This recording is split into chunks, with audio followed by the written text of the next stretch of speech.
Hi, if you're watching this, you're either a student who lives in British Columbia or Mr. Harrison. You know who else lives in British Columbia? Indigenous people. Except, these people were here a couple thousand years earlier. Oh, also, they got colonized by the British. You might be thinking, good golly, that really sucks. I really hope my government today's gone better to make up for all that, since those despicable, unforgivable actions done by Canada, like that of Joseph Trutch or James Douglas. Wasn't that convenient? Because my inquiry question happens to be, what have our recent leaders' records on Indigenous issues been? So buckle up, because we're going to be getting political today. Keep yapping, man. Alright, quiz prep time.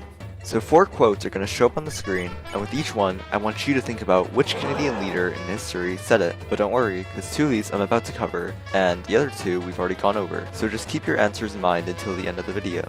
No relationship is more important to me and to Canada than the ones with Indigenous peoples.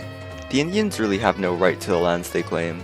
Reconciliation must be economic, a future where Indigenous peoples are partners in growth, not bystanders. The land is there by the law of nations, it is theirs by the strongest of all titles, that of immemorial possession. I'll give you 10 seconds to think about it before we move on.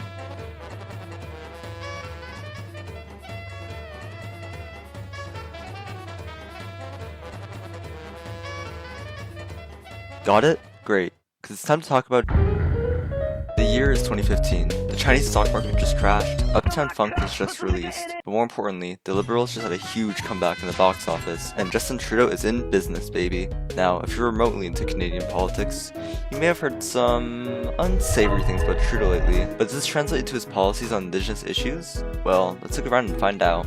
What's that? Trudeau just promised to strengthen Indigenous relationships, launch a public national inquiry into missing and murdered Indigenous women and girls, close infrastructure gaps for First Nations, invest billions into First Nation-led education, housing, mental health, and urban/rural services, support an Indigenous-led transition away from the Indian Act, resolve legal disputes, fix all long-term drinking water problems in the First Nations communities by 2021, and also some other things, but that's like the main stuff he promised. Well, that's a whole lot. There's no way this guy could do all that. Well, let's see here. He's introduced the National Council for Reconciliation, passed the United Nations Declaration on the Rights of Indigenous Peoples Act, also known as UNDRIP. He made 231 calls for justice for the MMIWG inquiry. He spent nearly $6 billion on water/waste infrastructure, with 94% of First Nations communities now having clean and safe water to drink, and spent nearly $50 billion on other Indigenous welfare. And, oh wait, they're still defending a bunch of legal disputes against Indigenous nations. And they didn't really amend the Indian Act all that well. But hey, nobody's perfect, and that's certainly some incredible work from Trudeau. If Trutch was still around, he'd be bawling his eyes out right now. Alright, it's time to head back to the big 2025, President Donald Trump's tariffs. The Ukraine still holds a small area. So that's all nice and dandy, but big numbers don't equal success, despite what some may tell you. We still have to consider how the Indigenous people themselves have viewed Trudeau's attempts at reconciliation beyond their surface level. So I contacted the people from the Musqueam Indian Band to ask how they felt about him. To whom it may concern, I am writing this email to ask preemptively, as a 10th grade student taking the BC First Peoples 12 course, if I could perhaps interview a knowledgeable member of your group. It will be very brief, but may require political knowledge. I eagerly await your response. Yeah, so I sent this email on the second day of the project, but it's currently Thursday, and I still haven't gotten a response. Since I have the short deadline, I really can't manage editing and writing this on short notice, so I'm just going to be relying on some independent blogs. Thank you for your understanding. In this blog post by Rachel Snow, a Nayarhe Nakota First Nations law practitioner and avid activist, she explains how the Trudeau administration did much of its actions towards Indigenous people for performative reasons. For instance, Trudeau claimed reconciliation was his top priority, but later he vacationed on the first National Day for Truth and Reconciliation, which showed a huge lack of respect.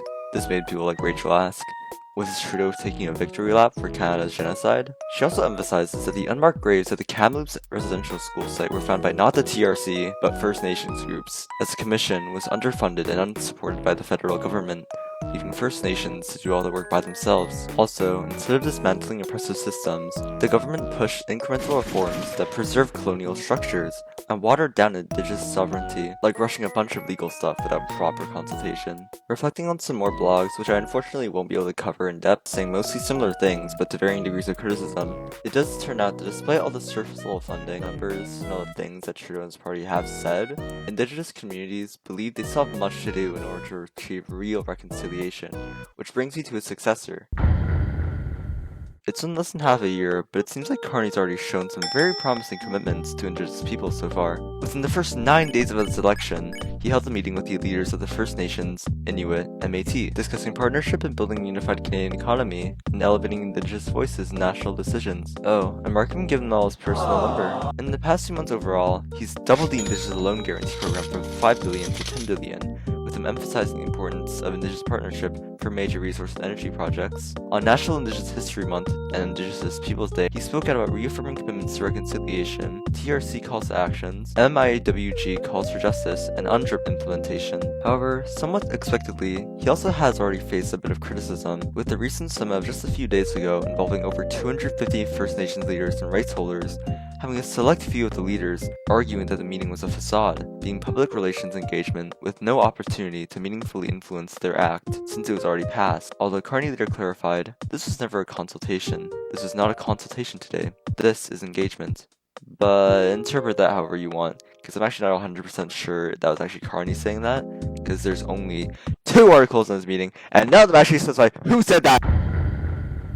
So to conclude, although Trudeau and Carney haven't been perfect and face a lot of criticism from Indigenous activists, they've clearly done a lot towards Indigenous reconciliation, probably more than any other prime ministers in history, with Trudeau being the first prime minister to have reconciliation as one of his top party priorities. With Carney joining in on it, I believe Indigenous reconciliation has become essentially embedded into the Liberal Party's values. That's all I have to say. Take it away.